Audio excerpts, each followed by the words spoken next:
Welcome to the channel, guys. You know who it is. This World of Wrestling here today to discuss about the AEW Dynamite May 21st, 2025 review. My thoughts on the show, it's kind of a mix. Some of it was good, some of it was whatever. I thought the opener to the show with the promo between Hangman Page and Will Osprey was fucking fantastic. Great promo, great by both men. They made me feel like I was at a presidential debate, trying to decipher which is the better person to choose from to actually win this match. And that's basically what it was. And they did an outstanding job of convincing me whichever one to win the match. And personally, I don't mind either one of them. I do lean more towards Hangman Page. Like I said last week, he has the more interesting story than Will Osprey. Will Osprey has the more competitive, competition type of story, while Hangman Page has the story of discovering his old self again and trying to be happy instead of being this glum and doom type of personality that he's developed over the last 2 years. And they did something similar to that before when he won his first world championship. He was becoming an alcoholic, drinking a lot, and so forth. He was having a lot of problems. They were utilizing a drinking problem or being an alcoholic as a storyline to develop a story behind Hangman Page's depressional issues that he's having going on while he was trying to work his way to becoming a world champion. And kind of the same thing again, only this time, instead of being an alcoholic, he's pretty much destroying everyone in his path, injuring people, and permanently putting them out of commission to ever wrestle again. That's kind of what this new Hangman Page has turned into. Will Osprey is asking basically in this promo the entire time, are you going to actually win this fight fair and square, or are you going to have to hit me upside the head so hard that you end my career and put me out of commission? He mentions that Hangman Page has lost a lot of respect from the people in the back. The kids don't look at him the same anymore from the crowds. He just doesn't have that same aura that he once had. I kind of disagree with that. I think a lot of fans are behind Hangman Page, and I think Hangman Page is going to win this match. I'm leaning towards him to win, but even if he doesn't, I'm still okay with Will Osprey winning. That's what makes this match so wonderful to actually see occur, because either one of them is fine, and I'll be happy whichever. All I want to see is how the match is executed between these two guys and how well they gel together. And that's what's going to make this the most entertaining portion of the entire thing. The story is there. They've developed it in the last 2 weeks, did an outstanding job doing that as well. And I'm excited for this match. It is actually the main event of Double or Nothing. That was announced by Will Osprey during this promo. He asked Tony Khan to make this the main event. He feels that it should be, and it should.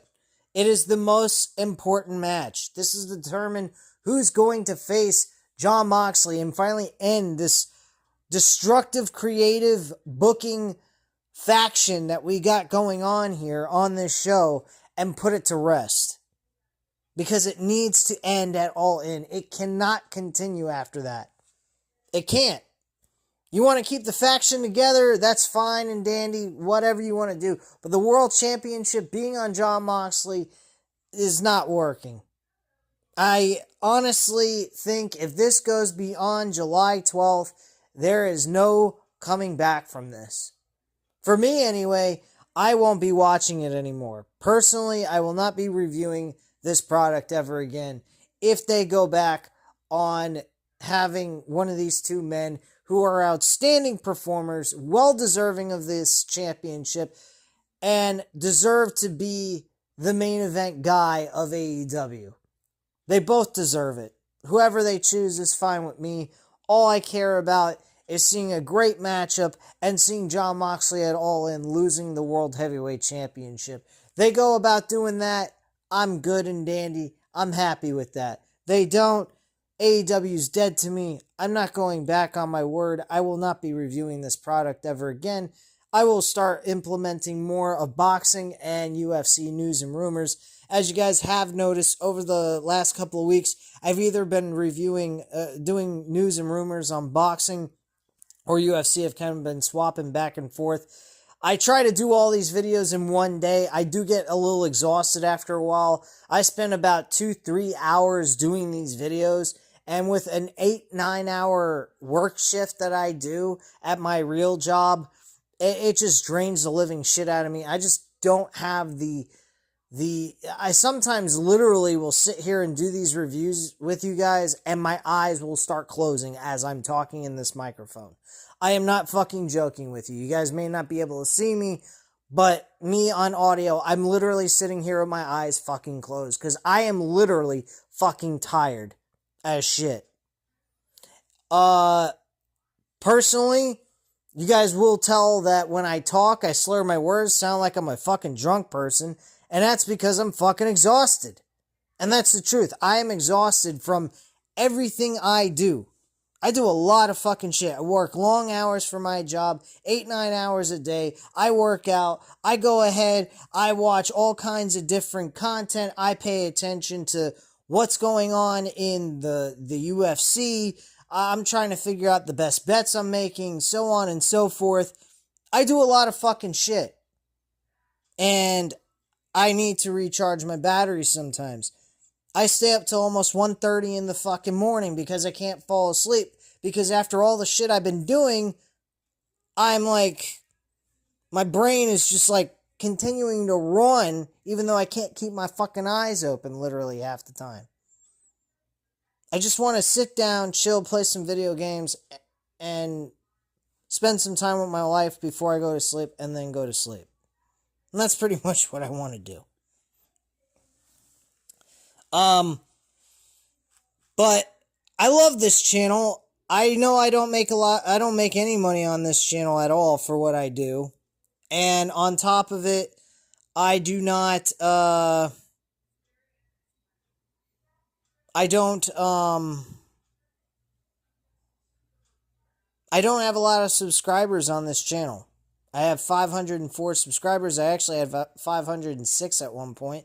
I've lost 2 subscribers. I believe it probably has to do with lack of content on the UFC or boxing portion of things, which is fine and understandable. I hope I can get those 2 subscribers back. I will try to deliver boxing and UFC for you guys tomorrow. I will definitely go over boxing because I didn't go over it last week. So I'll be covering that tomorrow, along with the UFC news and rumors. But let's get into this episode of Dynamite. Tony Schiavone says both know what is at stake this Sunday, meaning Hangman Page and Will Osprey. Not only the Owen Hart Cup, but a shot at the AEW World Title at All In Texas. He gives the floor to Osprey first, who thanks the security for being here, but they are not needed. Osprey has a question for Page. Do you still drink? Page apparently has lacked the urge to want to drink. He only had a couple of sips before they both chugged it after their 2 speeches, after they both gave their speech. Adam seems upset at this, but Will insists he's just asking to offer a couple of beers for Hangman. You can just faintly hear a fan yelling about TV time being wasted, to which Osprey responds, "Beer is on the line," before handing a bottle to Page. But the Hangman is not interested in a drink at the moment. Osprey understands setting the beer down before telling Adam that he has petitioned to Tony Khan for their match on Sunday to be the main event. There are detractors to this, but Osprey says that those people do not understand what is at stake. Not only is the Owen Hart Cup on the line, not only does the winner go to All In Texas for for a title shot, but that person carries the responsibility to bring back the pretty gold belt back to AEW. Osprey goes on to talk about the work he's put in and how much he wants to go into Forbidden Door in London with the title around his waist to thank the fans for their support. But the most important thing to him is to have his little son look at him that day as the world champion. He understands how much Paige wants this, but Osprey wants it just a little bit more. Paige acknowledges that there is a difference between them. Osprey wants it, and he understands the feeling as he's been there before. He also knows Osprey knows just how important the AEW World Championship is to this business. To Osprey, this could be a professional accomplishment, but to Paige, this is personal. Hangman doesn't want this opportunity. He needs it. This gets another chant from him, for him, from the crowd, as he talks about wasting 2 years of his life and feeling nothing but hate and resentment. And the one thing he did win brought him nothing but the same. The worst of it came around Christmas time when he looked at his son, who stared back at his father looking out the window, looking for something that will never come back. Paige needs this, as he needs his wife to look him in his eyes and see the man she fell in love with. He needs it for his family, and he needs it for the fans that have supported him through everything, even when he didn't deserve it. He also needs it for himself, to know that there is still a light at the end of this 2-year tunnel through hell. And he needs to know that Will was wrong about it being too little, too late for the Hangman. I fucking love this. This was amazing. Probably the greatest promo between two guys in AEW I have ever fucking seen. And there's been some good ones in AEW. I've come on here many a times doing reviews and saying that promo was fucking awesome. But this promo, these two guys gave us the idea that each one of them deserves this opportunity. This is why this was fucking great. For the first time in a very, very long time, AEW hit something out of the fucking park with this. This was outstanding fucking promo work by both of these men, and I know damn well this match is going to be fucking amazing. No doubt about it. And there better not be any fuckery. There better not be no outside interference by Jon Moxley. There better not be any of this fucking shit. This better be just between these two guys going at it and seeing who is the fucking best. That's what we need to see. A real, authentic sportsmanship match between two of the best guys in this promotion right now that is killing it storyline-wise. And that's crazy coming out of my mouth because usually I'm an MJF diehard when it comes to storyline-driven ideas coming out of this product. But Will Osprey and Hangman Page have been hitting it like nobody's business. So let's continue. Osprey asks him what he's planning to do about it. Is he going to wrap a chair around his head or try to retire him like he did at Christopher Daniels? Osprey isn't going that route again, as last time it took a long time to get back. He has been adamant about owning up to every loss he had. The respect and trust of the fans. Page asks him if he thinks that's enough when going up against Jon Moxley, and Osprey admits he doesn't know. He faced Mox twice and couldn't beat him, but Page knows how to beat him. So he needs Adam to bring the man to Double or Nothing, because if Osprey can beat him, he knows he can beat Jon Moxley at All In. Nice touch.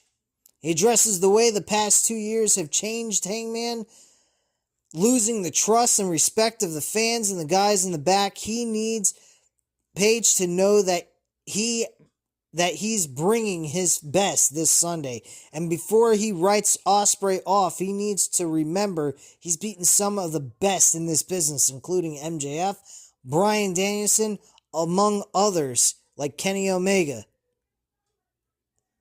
Anything can happen, and if it's Page who wins, he can accept that.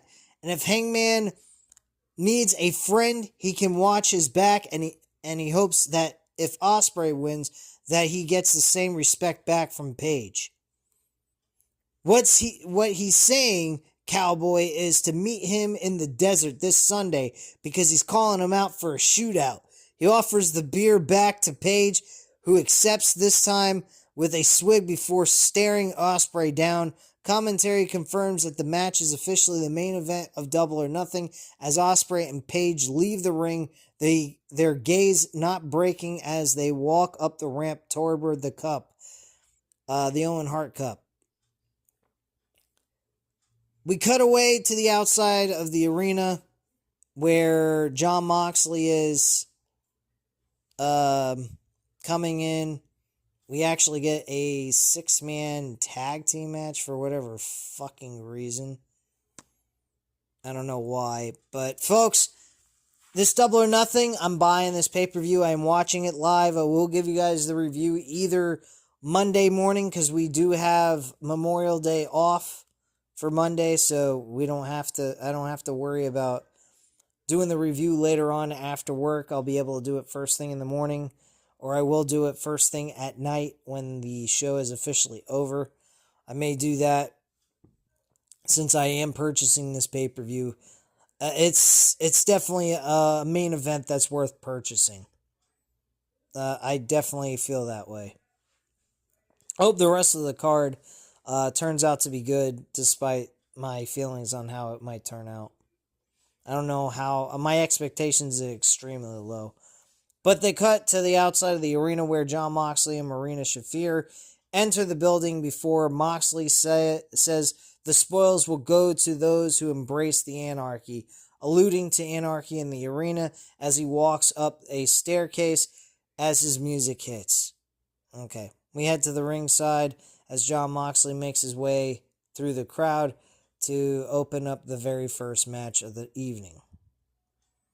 Now, the first match of the evening was a trios match. Jon Moxley and the Young Bucks against Samoa Joe, Powerhouse Hobbs, and Swerve Strickland.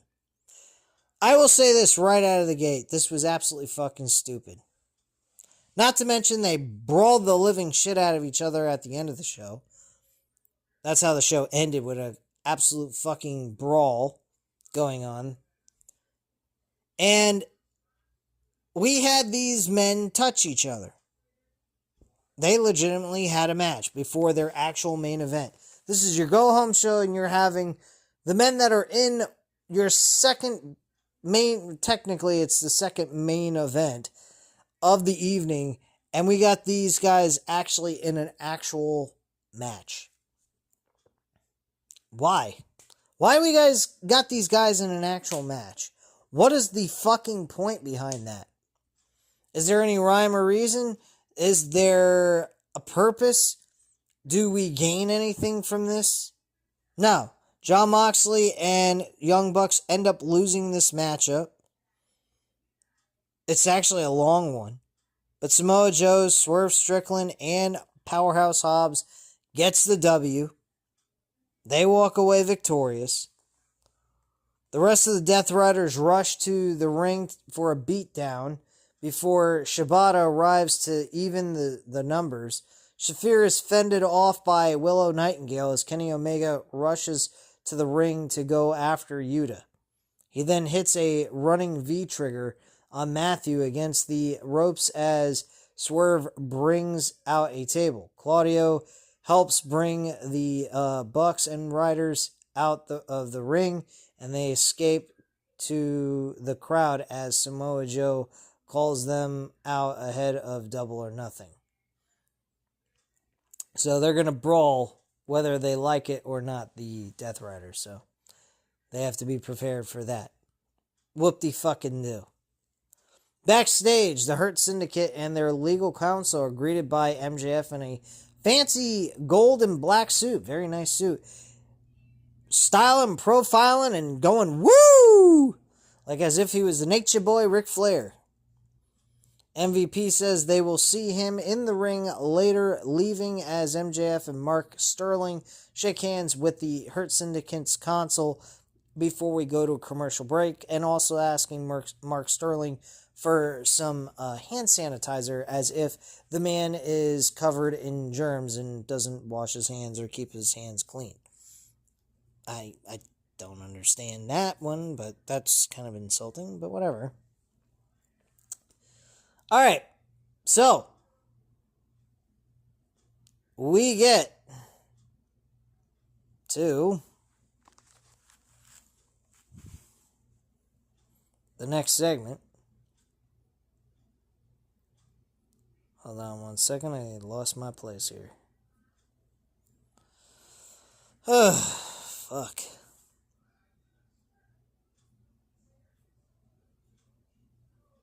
So we return to ringside as the Hurt Syndicate make their way out to a big reaction from the crowd who chant, "We hurt people," as we get a look back at Lashley giving his thumbs up of approval for MJF to join the group. MVP says he has an official announcement regarding this, addressing some boos by saying they're booing because MJF is better than them and they know it. He welcomes the newest member of the Hurt Syndicate as MJF's music hits, bringing the former world champion out with a microphone in hand. He enters the ring mocking the crowd before addressing the Hurt Syndicate. Actually mentions Albuquerque, New Mexico. Does anyone even really know that this state exists in the United States? Probably not. They don't even have a team here. They ain't got a team here. Well, even if they did have a team in Albuquerque, New Mexico, MJF, you'd still make fun of it and say the team sucks. So what's the fucking point in having the team outside of you coming out there and saying they suck anyway? So what's the damn point of having one? Better off not even having one. You gotta be fucking kidding me. I'm sorry, guys. I got thrown off here. But the Pacers just beat the New York Knicks in Game 1. They were leading the fucking game by 14 points. You gotta be fucking kidding me. Unfucking believable. The Knicks absolutely fucking suck. I don't even know why I root for that fucking team. They were leading by 14 fucking points and they lose. In overtime, no less. Unfucking real, man. Unfucking real. Pieces of shit. Anyway, I give up on the Knicks. I know what they're going to do. They're going to choke in the fucking Eastern Conference Final. They can't even make the NBA Finals. This team fucking sucks. They're just fucking choke artists. They blow. They're going to lose this fucking series probably 4-0 or 4-2. Somewhere in that kind of range. Ain't going to last. Anyway, he enters the ring mocking the crowd before addressing the Hurt Syndicate. When he was young lad, his mom sat him down and said, the most important day of his life is when he marries the love of his life. But she never joined the Hurt Syndicate. Crowd boos him, to which is addressed by MVP as Friedman waits to continue. After MJF finishes, Sterling addresses that this was done to satisfy both parties. With that, MJF signs the contract to join the Hurt Syndicate before Sterling hands the contract over to the Hurt Syndicate themselves. They talk with the legal counsel before Benjamin signs, while MVP continues to run down the crowd. He also signs as well. And then Bobby Lashley hesitates to sign. I'm like, what the fuck's going on here? Just fucking sign it already. You already gave a thumbs up. With that, we await the signature of Bobby Lashley, who looks it over before conferring with Benjamin and the council. MVP joins in after trying to shut the crowd down some more, and Lashley finally signs the contract. MJF puts on a hat to celebrate before he cuts off by the Sons of Texas, making their way out. MJF starts to run them down, but is cut off by Dustin Rhodes, who says all MJF does is talk instead of wrestle. He calls him a stupid son of a bitch. He also says he hates his fucking guts. He respects MVP, though, as they go a long way back, but he suggests MVP to be careful of the snake in the grass that is MJF. He says he and Sammy are day one guys in AEW, remembering the moment, the first ever Double or Nothing, before looking ahead to this Sunday. They have a chance to prove something as undefeated Ring of Honor World Tag Team Champions, earning this shot at the AEW Tag Team titles. They're not winning the tag team titles, by the way, guys, unless MJF has anything to say about it. Dustin says, word on the street is the Hurt Syndicate likes to hurt people. I think everybody knows that, not even on the streets.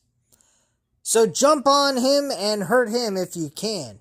He says the match this Sunday will not be a walk in the park, as the two of them have a lot of heart and work ethic. And he said they have a lot of heart at least twice in this promo. If he was a betting man, he'd bet on the day one guys, so they'll see the Hurt Syndicate at Double or Nothing. Wonderful. Backstage, Okada addresses Mike Bailey by saying Speedball doesn't call him out, he calls Bailey out. He challenges Speedball to a match at Double or Nothing for the Continental Championship, saying that he will leave still holding the title. Trust me. Apparently he doesn't say bitch. Next we had Anthony Bowens versus Ricochet. I did not give two flying fucks about this match at all. Hurt Syndicate. Ricochet ends up winning this matchup. Anyway. Ricochet's celebration on the ramp is stopped when Mark Briscoe comes out with a stretcher, nearly running Ricochet over before sending him back to ringside. Ricochet manages to escape further punishment as Briscoe's music hits, and commentary runs down the card for Double or Nothing. We also get word that Mercedes Moné Open Challenge for the TBS Women's Championship has been answered as Rena Isis challenges tomorrow night on Collision. Wow, I wonder who's going to win that. But up next, Moné goes face-to-face with Jamie Hayter ahead of their Owen Hart Cup Foundation Tournament Final at Double or Nothing. Backstage, Big Stokes addresses FTR and their upcoming match at Double or Nothing. FTR want to look Nigel McGuinness and Daniel Garcia in their eyes before signing the contract. See the look in Nigel's eyes when he signs the final contract in his pro wrestling career, so they'll see the pair at Collision. Top guys out. What the fuck? Like, I give a shit. Back at ringside, Renee says it's time to hear from the ladies ahead of the Owen Hart Tournament finals for Double or Nothing. She introduces Jamie Hayter and Mercedes Moné to the ring before referring to the former Women's World Champion Hayter as an underdog. Hayter promises she will fight back over and over again because that's who she is. She doesn't walk around pretending to be the best thing since sliced bread, but she is a fighter. This means more to Jamie than Mercedes, and both of them know that. This is about more than a title shot for her. It's about not being forgotten. Renee addresses the intensity being brought out of Mercedes by her opponent, asking if Moné is worried about Jamie being the first woman to defeat her in AEW. Moné asks if Renee know who the hell she's talking to, saying she's more than a champion, she's a revolution. She's not looking past Hayter, she's looking straight through her like a glass doll that Jamie is. She promises to show Hayter why she's the CEO, saying this is about more than winning, it's about leaving a legacy. She wants Jamie to be the fighter she says she is, because this won't be about her story beginning, but her chapter finally coming to an end. Jamie asks if something looks different about Mercedes tonight, before mentioning that Moné lost the New Japan Strong Women's Championship. She actually watched that match, she claims. She says maybe that was her destiny. Maybe her destiny is to lose everything. This actually sets Monet off, attacks her very viciously, by the way, who manages to fight back with a haterade on the CEO. Toni Storm's music hits as the reigning women's champion makes her way to the commentary station for our main event coming up next. This was the last match on the show. Mina Shirakawa versus Julia Hart. Mina, of course, wins the match. She's getting a title shot against the women's champion this coming Sunday. So obviously she's got to get a win to look strong going in the match. So after the match, Julia gets back on her feet to interrupt the celebration with Sky Blue joining her to beat down Mina before Storm gets in the ring for the save. She sends Blue out of the ring before laying out Hart with a punch,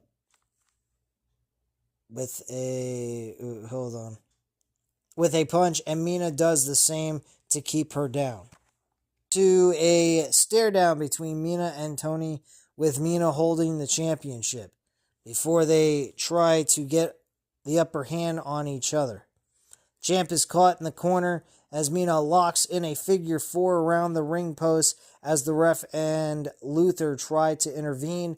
Mina finally breaks the hold, retreating up the ramp as her music plays. Luther checks on the champion as we get a rundown of Collision and then head backstage.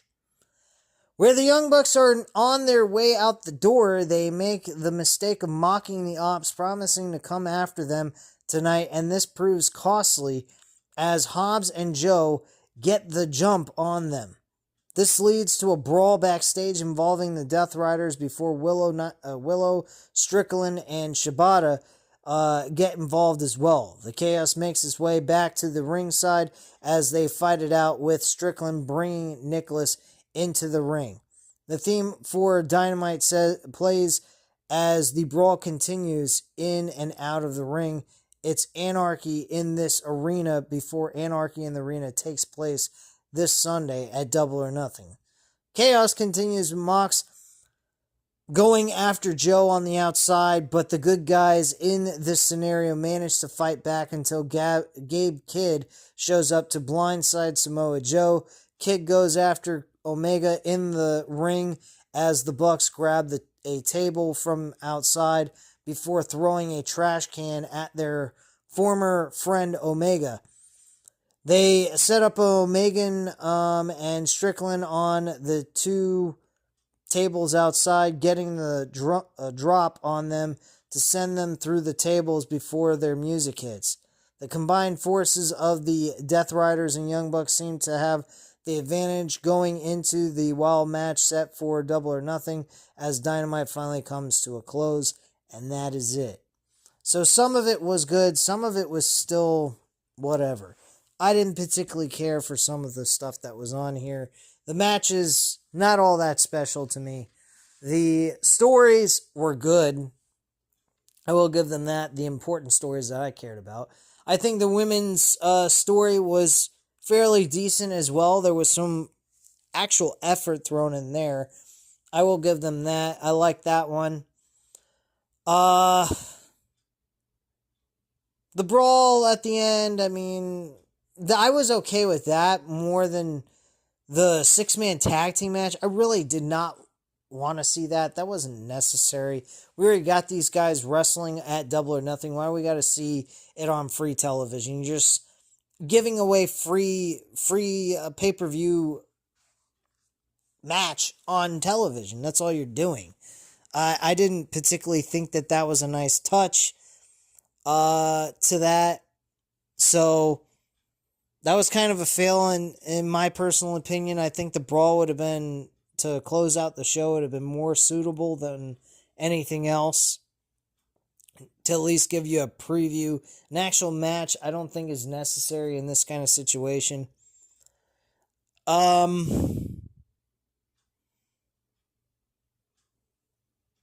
Everything else was, there. MJF didn't do anything all that special. just signed a contract, now officially part of the Hurt Syndicate.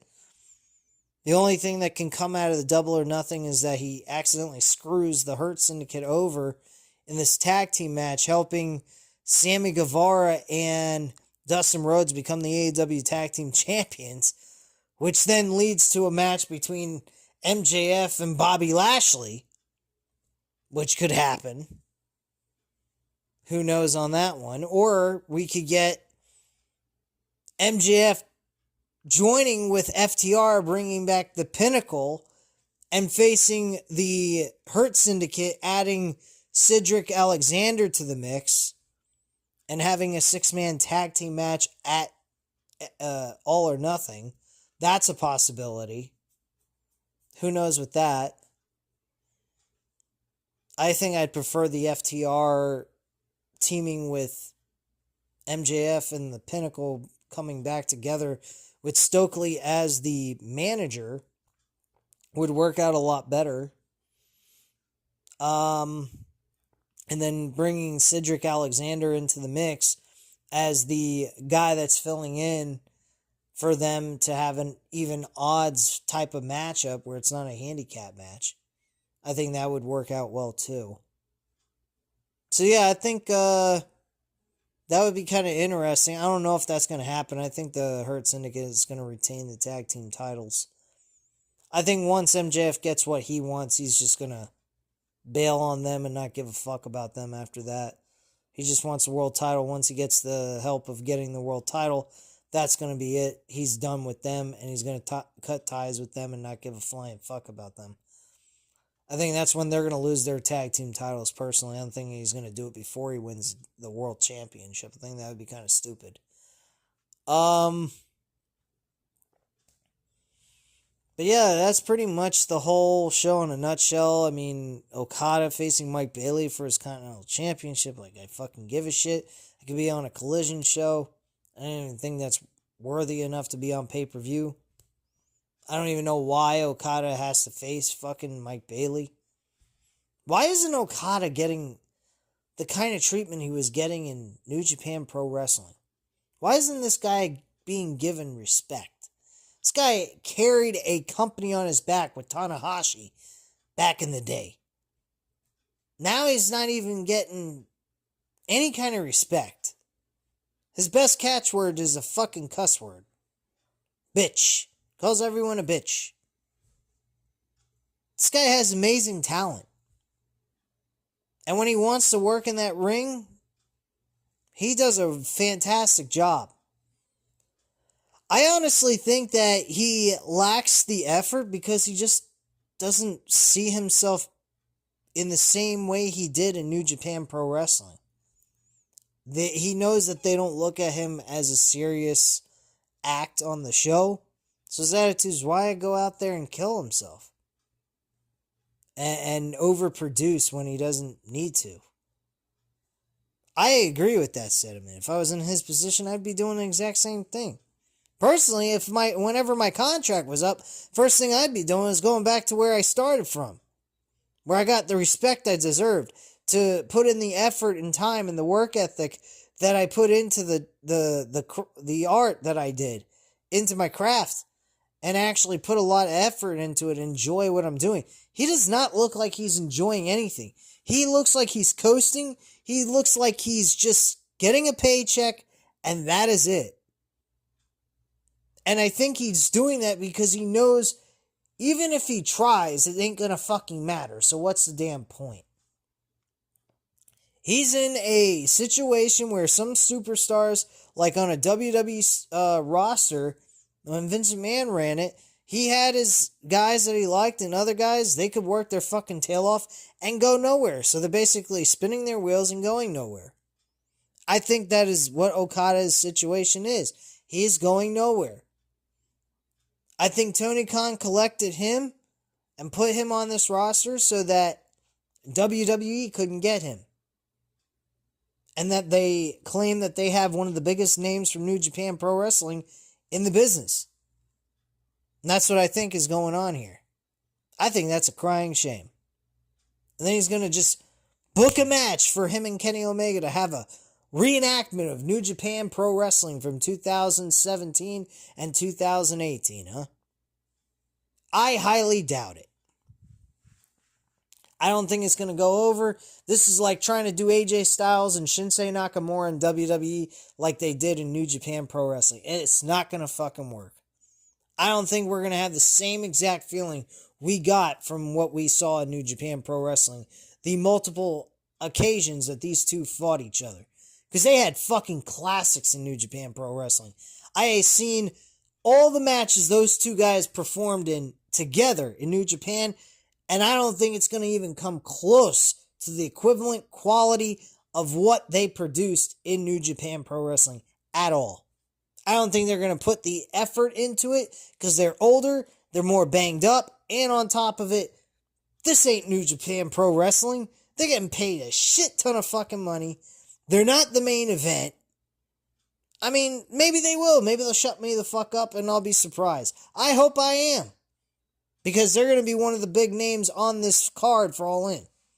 I can guarantee you that, and it's going to be title for title. I can promise you that too. But that's just my feelings on the entire show in a nutshell. Let me know what you guys thought in the comments down below, as well as hit the like button if you liked the video and hit the subscribe button if you're not already subscribed to the channel. And as always, I'll hit back to you if you comment on the video, and I definitely appreciate you guys' time, and I hope you enjoyed it. Thank you very much for watching. Have a great night, guys. Bye.